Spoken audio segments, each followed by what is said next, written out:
Hello everyone, welcome to Fingertips.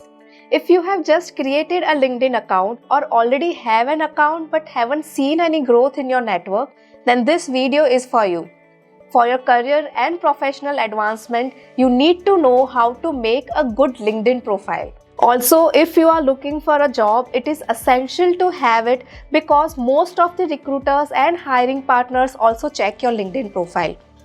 But just having a LinkedIn account will not benefit you. You need to have a good profile that is optimized, up to date, draws the attention of employer and helps you to really connect with other professionals who can help you to grow in your career. So in this video, we will guide you with some tips on creating and maintaining a good LinkedIn profile to build your professional brand, show your achievements, skills, share useful information with other professionals and connect with colleagues, partners and even potential employers. So without further ado, let's get started.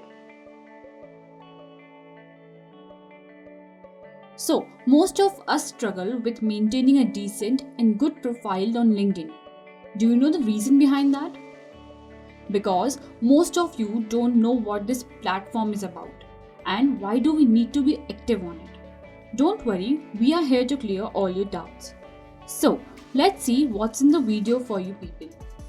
We will begin with what is LinkedIn, then why is it important to be active on this platform, and finally we will see the proper structure or steps to build your profile. So without waiting any further, let's get started. Various platforms can be used for networking and to find a good job profile like Facebook, Glassdoor, Monster, Instagram, WhatsApp and LinkedIn. But if you ask us, we would advise you to stick to Glassdoor, Monster and LinkedIn. These are the professional apps that are solely dedicated to the corporate world. As said earlier, irrespective of your career background, whether you are a small shop owner, a working professional, or even a college student, building a good LinkedIn presence is important for your career. Think of LinkedIn as a social media profile that is for professionals.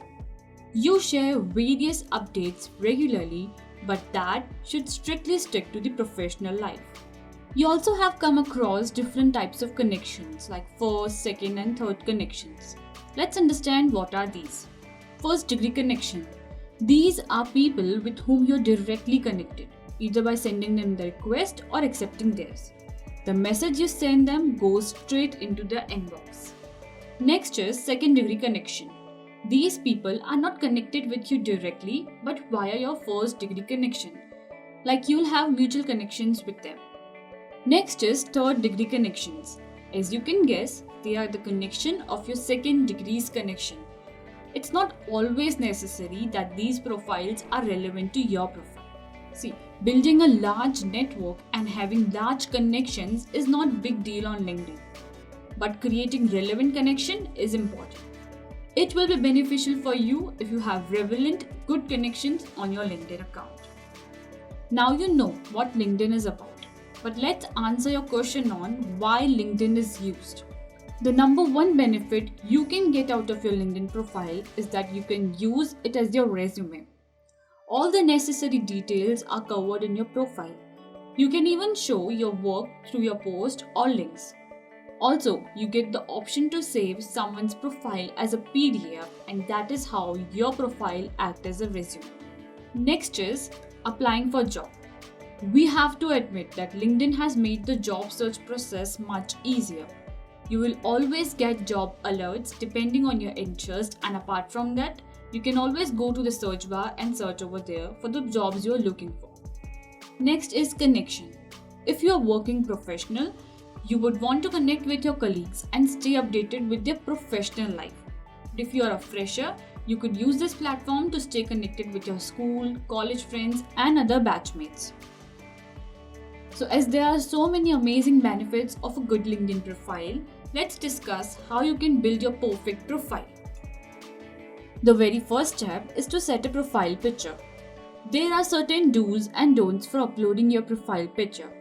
Like it should be in a little close-up with plain or minimal background. Try to be in a professional dress and wear minimum jewelry or accessories.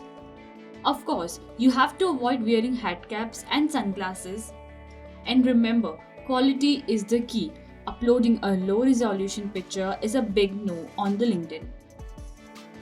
The second component is the background image. Almost every other user on LinkedIn has default plain background image. Most of the users don't even know that it can be changed.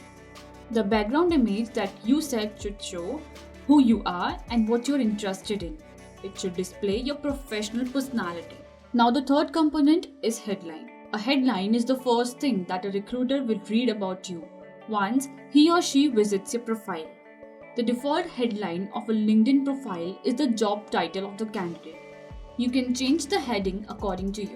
This section of your resume should convey who you are and what you're interested in short, clear, and concise way. For your easy understanding, we have taken the example of Ms. Kiran Bedi. The headline of her LinkedIn profile is Founded at India Vision Foundation and Navjyoti India Foundation. This is a perfect example of a clear and concise way. The next component of your LinkedIn profile is a summary. Recruiters don't have time to go through your whole profile and read every part of it. They read the headline and the summary and evaluate whether or not you are relevant for the required position. A good LinkedIn summary includes information like years of experience in your current field and your most relevant skills, including both hard and soft skills. Next comes the experience section. If you have previous experience, then this is pretty easy for you. It is important to write a good summary within 2 or 3 sentences and provide an overview of the experience, key accomplishments, and relevant industry experience. Mentioning job title, company name, and time that you have worked in that company, and a little summary is more than enough. Next is the education section. This is quite simple. See, I don't think any connection of yours or even any HR would care about your junior schools or kindergarten schools. And that is why I recommend you to not add those sections. Keep it professional with the schools, colleges, universities that matter and relate to your profession. Now the last section is on skills and endorsements. Keep the following things in mind while mentioning your skills in your profile, like no need to add common skills like Microsoft Word or Paint. The sequence of the skills must be from most important or relevant to the lowest. Next, add professional, industry-related skills only. Now, let's come to the recommendation part. You might have people asking you to write a recommendation for them. This is the practice which even you should do. Do you know why is it important? Because it enhances your credibility. When someone from the same field recommends your skill, it shows your genuineness. It supports your qualifications and even increases your hiring chances. So, these were the different sections of your LinkedIn profile, and we hope you are now clear with the whole process. Also, if you are struggling to frame a perfect resume for you, click the link in the description to see our guide on the topic. Let's wrap it up for now. We will soon be back with another valuable video for you. Thank you for watching this video. Subscribe to our channel and don't forget to hit the bell icon to receive regular updates. Until next time, happy learning.